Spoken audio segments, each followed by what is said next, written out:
Il disait, c'est pas grave, notre récompense, elle est devant. Alléluia. Amen, amen, amen. Chers amis, il y a un tel bonheur de servir le Seigneur. Quelle fidélité, quel engagement. Et Jésus leur a clairement dit ceci. Il dit, les oiseaux et des nids, les renards ont des tanières, mais le Fils de l'homme n'a pas où reposer sa tête. Ça peut décourager quelqu'un. Hein? Alléluia. Mais malgré cette déclaration de Jésus, ils l'ont suivi. Au fur et à mesure, chaque jour, il y avait une histoire particulière avec Jésus. Chaque jour, quelque chose de nouveau se produisait sous leurs yeux à cause de leur obéissance. Mais à notre époque, chers amis, beaucoup de personnes ne servent plus le Seigneur. Il manque la motivation. Ces hommes qui ont suivi Jésus étaient motivés. Ces deux personnes qui ont assisté à ce miracle, quelque chose s'est passé dans leur cœur. Ils se sont rendus compte que depuis qu'on verse l'eau dans ces vases, l'eau n'a jamais été transformée. Et ils ont fait le parallèle immédiatement que c'est Jésus qui est à l'origine de ce miracle.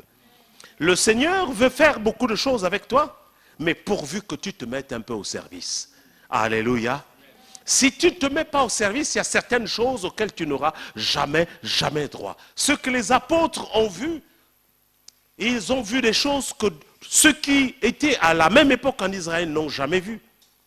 Simplement parce qu'ils ont marché avec le Seigneur. Vous savez, c'est tellement intéressant de voir un paralytique qui se met à marcher. C'est intéressant de voir un aveugle qui recouvre la vue, n'est-ce pas? Alléluia. Le sourd entendre.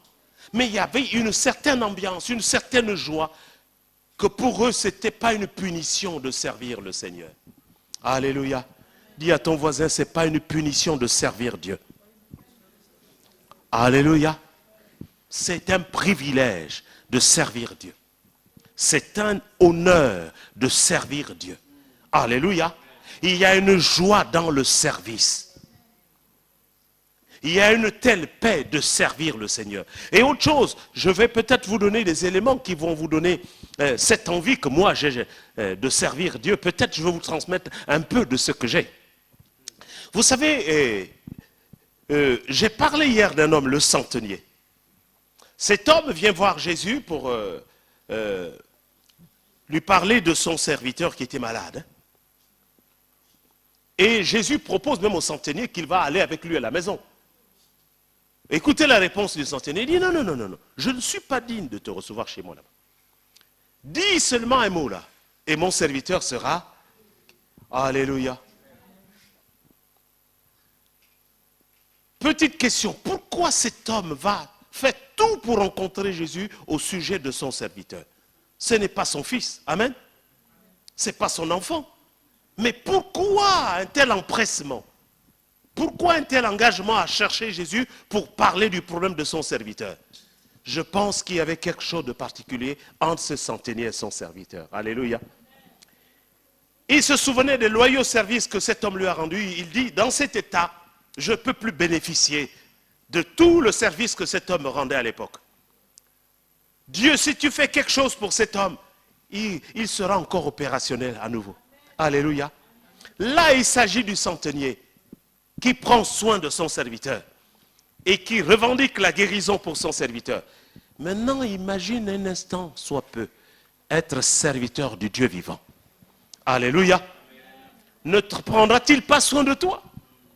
Ne s'occupera-t-il pas de tes besoins? Et souvent on se pose des questions, mais si je sers le Seigneur, qui s'occupera de mes problèmes? Non, sois dans le repos. Dieu est bien placé pour s'occuper de tes problèmes. Alléluia. Souvent on dit, Dieu, non, laisse-moi d'abord finir ça. Non, il n'y a pas à finir. Sers-le, lui finira ce que toi tu ne peux pas finir. Ah, ce Dieu-là, il n'abandonne jamais. Vous savez, le Dieu qui fait briller son soleil sur les bons comme sur les méchants, ne fera-t-il pas briller son soleil sur toi, son serviteur? Alléluia. Il y a des privilèges qui sont réservés à ceux-là qui donnent leur vie pour servir le Seigneur. Est-ce que nous sommes encore fiers d'être chrétiens à notre époque? C'est un christianisme voilé, c'est un christianisme complètement en cachette. il n'y a plus cette fierté d'être chrétien. L'évangélisation est au point mort parce que les gens ne sont plus fiers d'appartenir à leur Dieu. Conséquence, ils viennent à l'église, ils disent au pasteur, parle toi-même là-bas, nous on écoute simplement. Alléluia. Et au fur et à mesure, les serviteurs, vous savez quand on est 100 personnes, hein, sur 100 personnes, s'il n'y a qu'une seule personne qui fait la cuisine, au bout d'un moment, elle va se fatiguer, cette personne. Si vous êtes d'accord, dites Amen. Mais si chacun de nous fait un peu de temps en temps la cuisine, au bout de 10 ans, on est tous en forme. Hein. Alléluia. Voilà pourquoi le Seigneur cherche des serviteurs dans son église. Des serviteurs qui sont prêts à obéir. Des serviteurs qui sont prêts à marcher pour lui. Des serviteurs qui sont prêts à parler pour lui. Christ veut parler au travers de ta bouche. Tes mains sont celles que Dieu veut utiliser pour opérer des miracles dans ce lieu. Alléluia. Et nous sommes arrivés à un moment où on pense que c'est les autres qui vont servir le Seigneur. Dis-moi quelles qualifications ils ont plus que toi. Et les hommes du monde, ils ont dit, mais pour qu'on soit qualifié, on va faire la théologie même pendant 20 ans. Et puis on pense qu'ils sont plus qualifiés. Moi, j'ai vu Jésus prendre des gens qui étaient en train de laver leur filet après avoir péché toute une nuit. Amen. Ils ne sortaient pas d'une école de théologie, ceux-là. Hein? Si vous êtes d'accord avec moi, dites Amen. Et on s'est compliqué la vie avec toutes ces choses-là. Au point où les gens pensent que pour servir Dieu, il faut faire certaines choses. Non, Dieu a pris Pierre là. Les autres là, en train de pêcher les poissons, n'est-ce pas? Amen. Et ils étaient dans quelle école avant? Et d'ailleurs, c'était des gens qui avaient très peu d'instruction, nous dit la Bible, sans instruction. Dieu a pris cela. Regarde ton voisin. Dis-le, toi, tu es suffisamment instruit au juste. Amen. Dis à ton voisin, toi, tu es tellement instruit par rapport à Pierre. Amen. Dis-le, tu te laisses dépasser par un pêcheur de poissons. Toi qui es instruit là. Amen. Tout ce que tu as appris là, tu fais quoi avec? Amen. Pierre n'a pas cherché à comprendre. Il avait son filet. Alléluia. Et le Seigneur l'a proposé d'aller. Il n'a pas dit, Seigneur, tu vois, moi là, je sais juste. Il dit, non, on y va. Je ferai de toi un pêcheur d'hommes désormais. Et Pierre n'a pas regretté d'avoir abandonné les filets. Et c'est le même Pierre dont on nous dit qu'il s'est placé devant la foule. Alléluia. Le Saint-Esprit est descendu sur eux. Et Pierre a parlé à la foule. On nous dit qu'il y a eu des milliers de conversions ce jour-là. L'illettré. Amen. Et puis quand on l'entend parler, on dit, mais celui-ci on dirait une université. Alléluia. Mais parce que quand on sert Jésus, il nous équipe. Quand il t'appelle là, il est obligé de t'équiper. Dans une entreprise qui se respecte, hein, si l'entreprise t'embauche pour faire un tel travail, l'entreprise est obligée de te donner des outils quand même. Amen, amen. Est-ce que tu as, une bonne entreprise, si elle t'embauche, si c'est maçon, il doit te donner la truelle quand même. Alléluia. Si on te prend pour faire de la chirurgie, on est obligé de te donner quand même un bloc opératoire. Alléluia. Vous pensez que c'est Dieu qui va manquer un peu de sagesse pour faire ça aussi? Moi, je pense que le Seigneur est bien placé pour t'équiper. Alléluia. Et avec Dieu, nous ferons des exploits. L'heure est venue de se démarquer de la routine du christianisme. En fait, il y a une routine qui s'est installée dans l'église. L'église est endormie. C'est comme s'il n'y avait pas de gens qui meurent sans avoir écouté l'évangile. C'est comme si tout allait bien. Non, tout va mal dans le monde actuellement là. Et les chrétiens, la Bible dit que nous sommes la lumière du monde, le sel de la terre. Si on se met au service, l'évangile avancera. Alléluia. Mais si on reste là juste à écouter simplement, mais qui parlera pour que l'évangile prospère sur cette terre? Qui marchera pour le nom de Jésus-Christ? Alléluia. Il y a un prix à payer. Il n'y a pas à avoir peur. Nous n'avons pas à avoir peur. Mais je veux vous défier ce soir, chers amis. Jésus-Christ a fait des miracles de son vivant. Les morts ressuscités. Étant à la croix, on nous dit que les saints qui étaient dans les tombeaux sont sortis de leurs tombeaux. Alléluia. Ce que je vous dis là, c'est l'unique personne qui a pu faire ce genre de choses-là. Et les paralytiques, les boiteux ont marché du temps de Jésus-Christ. à notre époque-là, au nom de Jésus, les malades sont encore guéris. Ça, c'est un peu la synthèse du bilan de Jésus. Mais il a fait beaucoup de choses dont je ne peux pas parler ce soir. Et puis nous, nous appartenons à ce Jésus dont la Bible décrit comme étant le plus beau d'entre des mille. L'étoile brillante du matin. Alléluia. Amen. La gloire de Dieu. Amen. Et nous sommes serviteurs de celui-là. Et nous manquons de fierté. Et d'autres, dont leurs dieux n'ont jamais ressuscité un seul mort. Alléluia.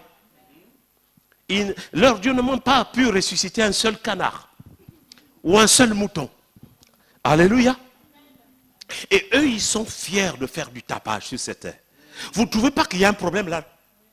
C'est les chrétiens qui devaient parler. Amen. Les chrétiens devaient avoir plus de courage que les autres. Parce que tu sais que ton Dieu est capable. Tu sais que ton Dieu est ressuscité. Tu sais que ton Dieu a la toute-puissance. Il s'appelle le Dieu tout-puissant. Ton Dieu, elle a dit, les amis, restez là. Moi-même, je m'en vais à la croix mourir pour vous. Ça, c'est merveilleux, ça. On devait être fiers de lui. Les autres, ils disent, non, allez-y mourir en djihadiste. Le tien, il a dit, non, reste tranquille.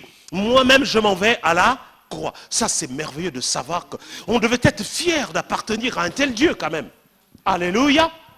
Et puis, ceux qui font le tapage, c'est des personnes qui n'ont même pas de salut. C'est des personnes qui n'ont aucune espérance. Nous avons l'espérance en Christ Jésus. Alléluia. Nous avons une espérance. C'est le Dieu vivant qui a dit à la croix, tout est accompli. Nous n'avons plus rien à craindre. Il a tout accompli. Nous sommes là pour suivre les traces de notre Maître.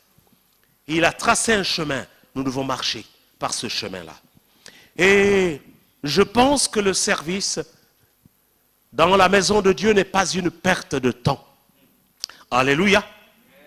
J'ai vu tous ceux qui ont servi Dieu ont fini leur vie dans la gloire. Le Seigneur a pris soin d'eux. Le Seigneur a pris soin de leurs descendants.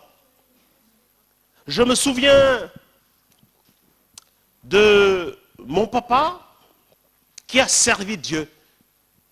À la fin de ses jours, il n'a pas regretté d'avoir servi le Seigneur.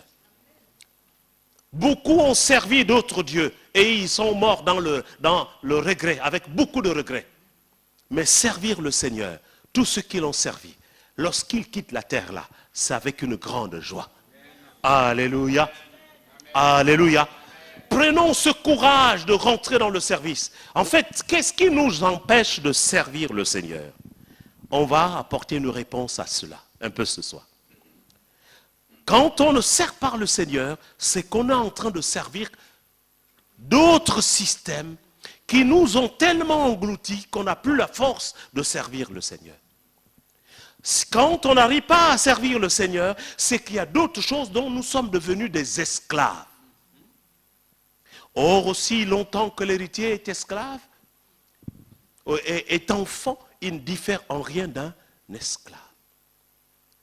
Lorsque nous refusons de servir le Seigneur, deux fois c'est parce qu'il y a des choses qui sont au-dessus de notre volonté. C'est-à-dire on est soumis à des principes qui nous contrôlent complètement. Et on n'a plus un petit espace pour servir le Seigneur. Et là tu peux crier au secours à ton Dieu. Seigneur, je veux bien te servir, mais regarde ma situation dans laquelle je suis. Alléluia. Je suis en captivité, mais je t'annonce qu'il est le Dieu qui brise les chaînes, qui libère les captifs. Christ est mort pour venir libérer les captifs. Et quand on est en captivité, ce n'est pas possible de servir le Seigneur.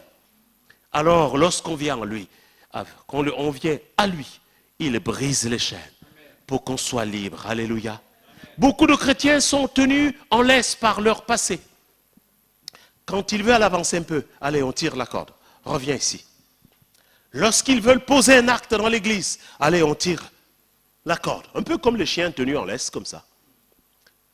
Au bout d'un moment, il faut demander à ce que cette laisse soit coupée au nom de Jésus-Christ. Alléluia. En fait, il ne nous manque rien pour le Seigneur, servir le Seigneur. Nous avons tout pour servir le Seigneur. Est-ce que chacun de nous ici a une Bible, moi? Qui a une Bible avec lui qui me fascine comme ça? Alléluia. Et on est béni. Amen. Des chrétiens d'une certaine époque n'avaient pas la Bible. Ils avaient une petite connaissance de la parole de Dieu. Mais cela suffisait largement pour opérer des miracles. Alléluia. Et puis nous, on a toute la Bible, on fait comme si on n'avait rien du tout. Qui croit que le Seigneur guérit encore les malades aujourd'hui? Alléluia. Je répète la question. Qui croit que Dieu guérit encore les malades aujourd'hui? Faites-moi signe comme ça. Alléluia. Maintenant, je vais vous poser une question. Depuis combien de temps tu as prié pour quelqu'un pour qu'il soit guéri au nom de Jésus? Tout le problème est là. Le problème, ce n'est pas Jésus. Hein. Le problème, c'est que est-ce que toi, tu as le courage d'aller prier pour une personne, pour que cette personne soit guérie? Si tu commences comme ça, tu verras comment le Seigneur fera la suite. Alléluia. Vous savez, quand on commence à prier pour les malades, au début, on a un doute. On se dit, mais est-ce que le malade sera réellement guéri? Qu'est-ce que les gens diront? Parce qu'il y a des malades, quand ils avancent, tu ne sais même pas que la personne est malade. Mais il y a des malades où on voit à l'extérieur que la personne est réellement malade. Un paralytique, on le voit tout de suite. Amen. Quand tu dois prier pour lui, tu te dis, hé Dieu, pourvu que ça marche.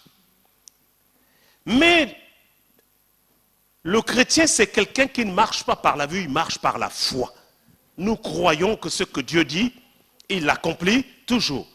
Alors, premièrement, tu vas prier pour une personne. Cette personne n'est pas guérie.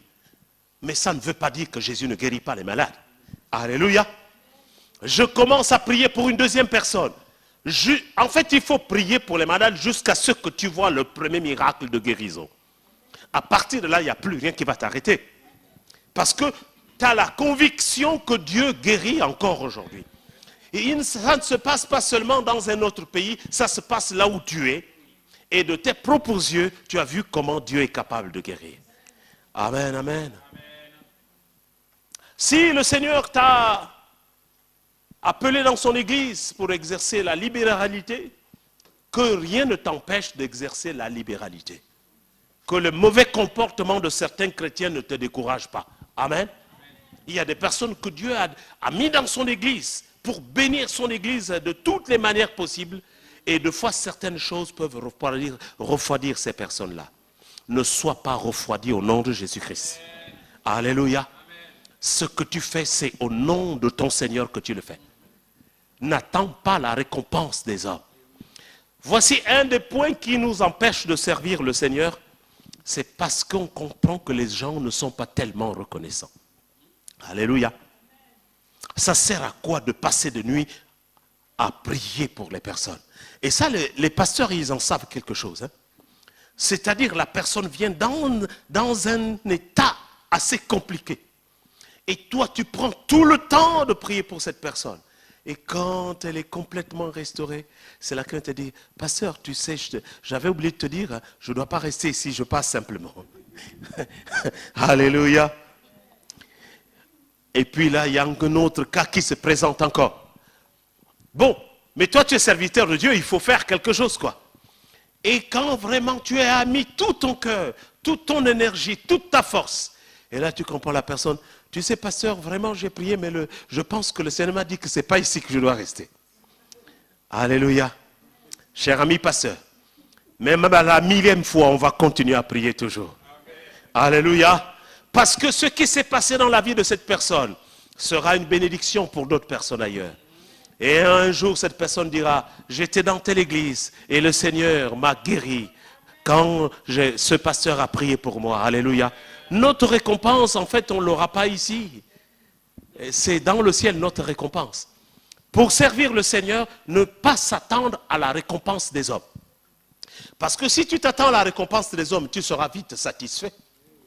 Les hommes, c'est facile qu'ils t'ovationnent parce que tu as fait des grandes choses. Attends-toi à la récompense éternelle. Et ton Dieu est capable de te donner la meilleure des récompenses. Alléluia. Amen. Et puis, il y a un plaisir de servir le Seigneur. De savoir que le Seigneur est là. Il a dit, je serai avec vous tous les jours jusqu'à la fin du monde. Là où 2 ou 3 sont rassemblés en mon nom, je suis avec eux. Donc, considérons que chaque fois que nous servons le Seigneur voit notre service. Il apprécie. Il est le consommateur de notre foi. Alléluia. Il regarde jour après jour les actes que nous posons. Et dans le service, chers amis, je pense qu'il y a aussi des sacrifices à faire. C'est-à-dire, il y a un prix à payer. Jésus a dit que celui qui veut me suivre se charge de sa croix. Pas la croix de Jésus, non, notre croix à nous. Il y aura des moments difficiles où tu dis, pourtant je sers le Seigneur, mais pourquoi c'est aussi difficile? Ça fait partie du jeu. Alléluia. Parce que tellement notre destinée est tellement merveilleuse qu'on peut passer par des épreuves des fois. Mais ces épreuves ne doivent pas nous empêcher de continuer à servir le Seigneur. Alléluia.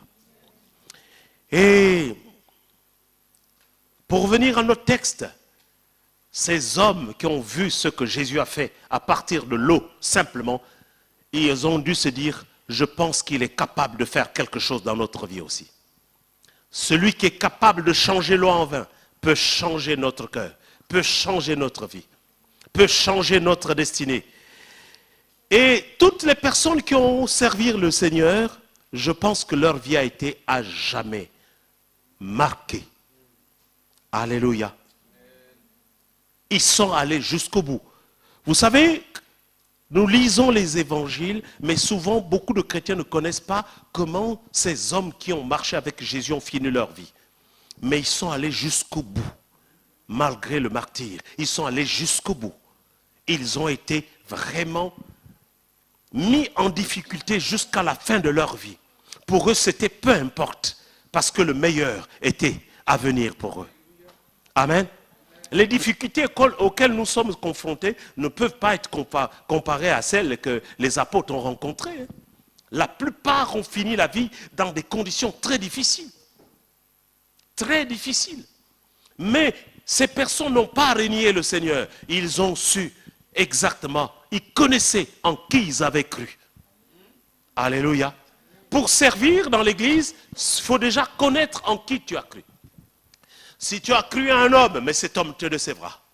Si tu es rattaché à un bâtiment, ce bâtiment va te décevoir. Alléluia. Si tu es attaché à un mouvement de foule, la foule te décevra. Mais si tu es attaché à Jésus, lui, il ne te décevra jamais. Amen. Mais ce Jésus, en fait, je l'ai servi d'année en année. Et au fur et à mesure, ça devient plus intéressant de le servir, quoi. Vous savez, quand tu commences à faire la cuisine, c'est difficile. Mais avec le temps, les gars deviennent des experts, des cordons bleus. Alléluia.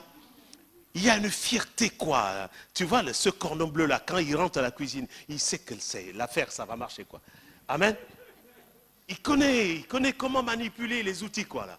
Maintenant, prends le bonhomme qui n'a pas l'habitude, mais c'est une corvée, c'est une punition, quoi. Et pourtant, à la fin, tu vas quand même manger, quoi. Amen. Mais quand on dit de faire la cuisine, là, c'est comme si tu ne manges pas. Et quand on sert le Seigneur, au fur et à mesure, on apprécie ce qu'il fait. Parce qu'on sait qu'on n'est pas tout seul. Là où je m'arrête, lui, il va finir ça, quoi. Il va achever ce que je ne peux pas faire. Amen, amen. Vous savez, travailler pour les hommes, deux fois les hommes sont très durs avec nous. Le Seigneur n'est pas dur avec nous. Il connaît quelles sont nos limites. Là où on s'arrête, lui, il viendra combler. C'est comme si un enfant commençait quelque chose, quand il tourne le dos, toi, tu viens achever. Et quand il arrive, il est étonné que ça soit là. Et tu fais comme si ce n'était pas toi. Et le Seigneur, il fait comme ça avec nous. Amen. Alléluia. Sois-en rassuré. Le Seigneur fera ce que toi, tu n'es pas capable de faire. Amen. Alors, nous n'avons pas à dire au Seigneur, Seigneur, je ne suis pas capable. Il sait que tu n'es pas capable d'aller plus loin que ça. Alors, la suite, c'est lui qui s'en occupe. Ce Dieu, il est fidèle. Amen, amen. Quand des hommes comme Abraham peuvent quitter la terre de leur père, parce que ce Dieu-là, il savait que ce Dieu est capable de faire quelque chose. Le Dieu fidèle, qui change les temps et les circonstances. Le Dieu qui prend celui qui est complètement bas, rabaissé par les hommes pour l'élever. Ce Dieu-là, quand il t'établit, il sait pourquoi il t'établit. Si tu es dans cette église, pose-toi la question, au juste, qu'est-ce que je fais dans cette église? Amen. Attends, c'est pas possible de te retrouver quelque part sans une raison quand même. Si je suis dans le bus, je sais pourquoi je suis dans le bus. Si vous êtes d'accord avec moi, dites Amen. Si je suis dans un avion, je sais pourquoi je suis dans l'avion.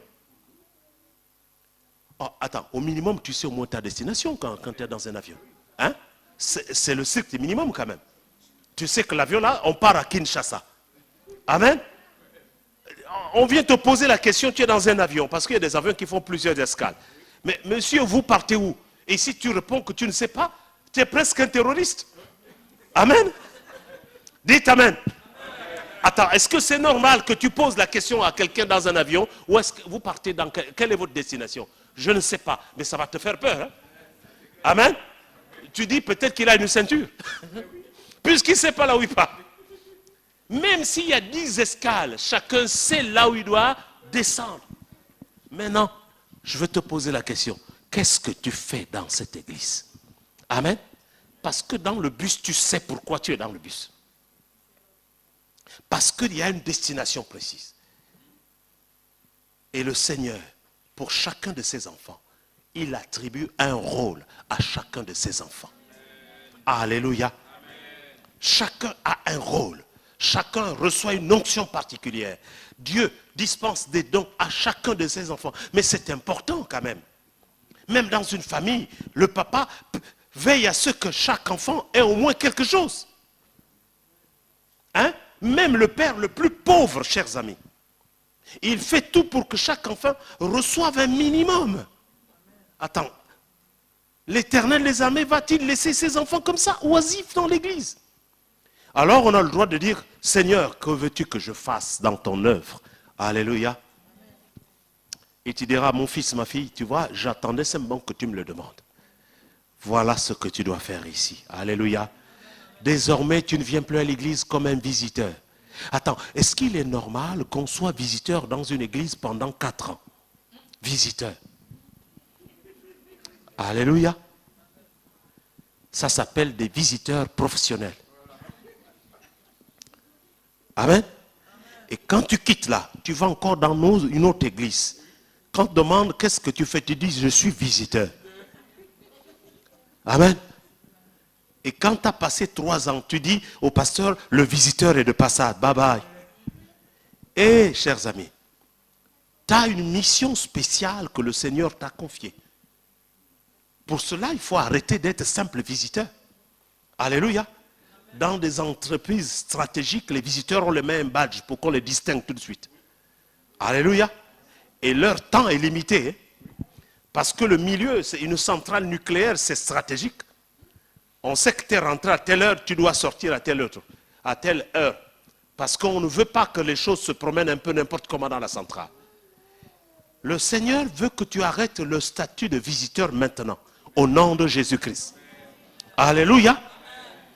Parce que cette affaire-là, on va prendre un exemple. Votre père vous a mis au monde, vous êtes 5 ou 6 garçons. Et puis on décide de reconstruire une maison à papa parce que l'autre maison s'est cassée, il y a eu des calamités naturelles, une tempête, ça s'est envolé, tout est cassé. Et puis vous êtes 5 garçons, on doit reconstruire la maison de papa.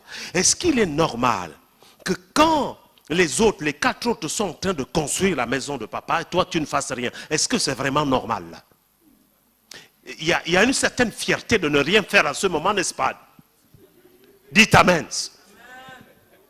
Et tu passes devant les autres, vous voyez, je suis fier de ne rien faire pendant que vous fatiguez à construire la maison de papa. Et dis-moi, tu es béni là, n'est-ce pas aussi? Et nous connaissons toutes ces choses. Hein? Alléluia. Nous les savons toutes, nous connaissons parfaitement ces choses. C'est-à-dire que même si tu n'as pas d'argent, tu vas dire, si je n'ai pas d'argent, au moins la main d'œuvre, je peux venir porter le bois. Alléluia. Transporter ne fût-ce que les pierres. Je ne sais pas faire la maçonnerie, mais je vais quand même faire le mélange. Parce que pour toi, c'est important que papa sache que tu as fait quelque chose pour cette maison-là. Alléluia. Dis à ton voisin, pourquoi tu ne fais pas ça aussi dans l'église? Ton Père terrestre est plus important que le Père céleste. Alléluia. Et puis on veille à ce que les actes qu'on fait, que papa voit qu'on a fait quelque chose. Si vous êtes d'accord, dites Amen. Alléluia. Parce que si tu ne fais rien toi-même, tu sais qu'il y a un problème là, quoi. Et puis tu arrives dans la maison de Dieu, tu ne fais rien, tu es tranquille. Tu dors tranquille. Non, mon frère et ma soeur, ce temps-là est terminé. C'est le temps où chacun doit prendre sa place dans la maison de Dieu. Alléluia. Si on ne te donne rien à faire, tu dis, moi je veux faire quelque chose, il n'y a rien à faire là pour moi. Il faut déranger ton pasteur. Tu vois, moi je suis là, je ne suis pas là pour blaguer. Moi je suis venu pour servir Dieu. Et tu dis à ton pasteur, si c'est l'église des chômeurs, moi je ne suis pas chômeur. Je veux travailler pour Dieu. Alléluia. Ton pasteur là, même si c'est un dormeur, il va se réveiller grâce à toi. Amen. Il va comprendre. Et donc il y a des gens qui veulent servir le Seigneur. Parce que si tout le monde ne fait rien, au bout d'un moment, le pasteur s'endort. Il peut dire, hey, dans la maison, il n'y a que moi qui travaille tout seul. Hein. Les autres là ne veulent rien faire. Mais s'il rencontre ce genre de candidat-là, le pasteur endormi est obligé de se réveiller. Alléluia. Et puis c'est tellement bien, quoi. On est content, on voit tout le monde fait quelque chose, quoi. Et ça marche, chers amis. Quand tout le monde est au service, même la louange change dans l'église. La vraie louange rentre dans la maison de Dieu, c'est la louange des serviteurs. Et c'est l'histoire de la maison là, de papa dont je disais qu'on construit là. Pendant que les autres sont en train de construire, tu ne fais rien. Et puis quand à midi on dit à table, tu cours en premier. Et les autres frères t'acclament, n'est-ce pas? Ils te font des bisous, n'est-ce pas? Comment tu veux qu'on te fasse des bisous quand tu refuses de travailler dans la maison de Dieu aussi? Alléluia. Et tu commences à dire, oh, il n'y a personne qui m'aime. Ah, dans cette église, il n'y a personne qui me... On ne me regarde même pas. D'ailleurs, j'ai dit bonjour au pasteur, il ne m'a même pas répondu. C'est faux, il n'a pas entendu simplement. Amen. Tu sais pourquoi il n'a pas entendu? Parce qu'il a des soucis. Il travaille tout seul, il est fatigué. Amen. Ses oreilles n'entendent même plus ton bonjour. Mais quand tu vas commencer à travailler, alléluia, et que les oreilles du pasteur vont se calmer, il va entendre ton bonjour. Il te verra bien. Amen. Oh, ce pasteur-là, oh là, je ne parle plus dans cette église parce que j'ai dit... Mais non, il n'a pas simplement vu, c'est simple. Il regarde ailleurs. Vous savez, quand un pasteur parle, il y a 4 autres personnes qui parlent autour, quoi. Tu ne sais plus qui il faut saluer, quoi. Et à partir de ce moment où chacun se mettra à sa place, l'église change. Amen. La véritable communion fraternelle se développe dans l'église. On devient des vrais frères et des vraies sœurs en Christ. On travaille dans un même but. Nous servons tous le Seigneur. Alléluia. J'apprécie les dons et les talents de mon frère. Lui aussi, il apprécie les miens. Et là, quand on met la louange dans l'église, c'est des bien-aimés qui louent leur Seigneur. Alléluia. Attendez, est-ce qu'il est normal, pendant qu'un club de football joue un match important, que quelqu'un quitte là-bas de l'estrade, là-bas, comme on appelle même ça, des tribunes, pour venir jouer là comme ça, alors qu'il n'a même pas... C'est ça le problème de l'église. Alléluia. Les gars qui jouent au ballon là, ils se connaissent entre eux-mêmes. Et c'est quand on est à tel niveau, c'est à tel qu'il faut donner la passe. Alléluia. Et ça se passe tellement bien. Si nous voulons voir la gloire de Dieu, mettons-nous autour de la croix ensemble. Déposons tous nos fardeaux ensemble. Alléluia. Et soutenons-nous. Parce que si on ne se soutient pas, il y a d'autres qui vont s'écrouler. Le fardeau sera tellement important pour une seule personne. Vous savez, ce meuble-là qui est ici, là, si on le prend à 4, il ne pèse pas du tout. Mais si je le prends seul, d'ici la route là-bas, je vais commencer à me sentir mal. Si vous êtes d'accord, dites Amen. Mais maintenant, comme vous le savez, pourquoi vous laissez une seule personne porter le fardeau tout seul? Alors que vous savez que 2 valent mieux qu'un. C'est écrit dans notre Bible. Chers bien-aimés, je nous encourage à servir le Seigneur. Ce n'est pas une perte de temps. Nous avons beaucoup d'occupations, mais la meilleure occupation pour un chrétien, c'est servir son Dieu. Alléluia. Même si on a des métiers qui nous prennent tellement le temps, mais sache que le Seigneur veut ton service. ce que toi tu poses comme acte ne sera pas annulé parce que quelqu'un d'autre est venu poser un autre acte. C'est important. Je me souviens de mon papa. Moi, je fais partie d'une famille de 12 enfants, donc les plus petits, on a vu les grands travailler et nous, on était encore tout petits. Et quand ils apportaient des choses à papa et maman, ça pouvait être des outils pour l'agriculture, même s'il y a beaucoup de choses, mais maman savait que cette machette-là, c'est Victor qui m'a donné ça. Amen. Il y a d'autres machettes, hein. Ça se ressemble, hein, mais celle-ci, c'est Victor. Celle-là, c'est Pierre. Amen. Donc, pourquoi dire que les autres servaient? Faites pour moi aussi là-bas. Non, Dieu veut que tu fasses aussi pour toi. Que tu poses ton offrande. Alléluia. Et que l'Église soit dans l'allégresse. Que Dieu puisse se réjouir. Faisons en sorte qu'il y ait la joie dans le cœur du Père. Et quand le papa est content dans la maison, oh, c'est tellement bien. Il y a une bonne ambiance. Le Seigneur, lui aussi voudrait se réjouir. Mais c'est son Église qui fait réjouir le cœur du Père. Le monde ne fait pas réjouir notre Dieu. Le monde est un sujet de tristesse pour notre Dieu. C'est l'Église. La Bible dit qu'il y a la joie dans le ciel lorsqu'un seul pécheur se répand sur cette terre. Mais grâce au travail de l'Église. Alléluia. Et puis, je terminerai en disant ceci. Notre Seigneur n'est débiteur de personne. Alléluia. Quand on sert le Seigneur, c'est le juste juge. Il sait comment récompenser ses enfants. Petite récompense sur la terre, mais grande récompense dans l'éternité. Nous pouvons simplement nous lever et demander au Seigneur de disposer notre cœur. Notre prière, Seigneur, je refuse d'être un simple visiteur.